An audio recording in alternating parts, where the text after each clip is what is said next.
ఇక 4వ రోజు అంటే 3000 నుండి 4000 సంవత్సరాలు. ఆదికాండంలో 4వ రోజున దేవుడు ఆకాశంలో పగటిని వెళ్ళటానికి సూర్యుడిని, రాత్రిని వెళ్ళటానికి చంద్రుడిని, నక్షత్రాలు సృజించాడు.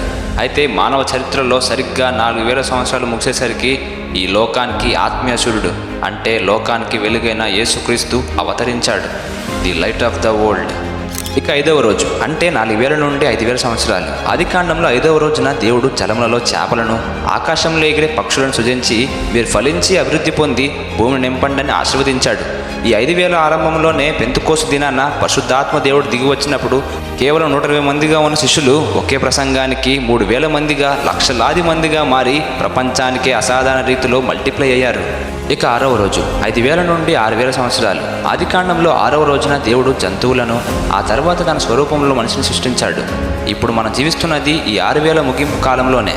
దేవుడు 6వ రోజున మనిషికి ఆధిపత్యం ఇచ్చినట్లుగానే ఈ రోజు మానవుడు advance technology, AI and space రీసెర్చ్లతో భూమండలంపై, ఆకాశంపై అసాధ్యమైన ఆధిపత్యాన్ని చలాయిస్తున్నాడు. మానవ జనాభా కూడా చరిత్రలో ఎన్నడూ లేనంత రీతిగా 800 కోట్లకు చేరి భూమిని నింపేసింది. 6వ రోజు ప్రపంచం మన కళ్ళ ఎదుటే అక్షరాల నెరవేరుతుంది.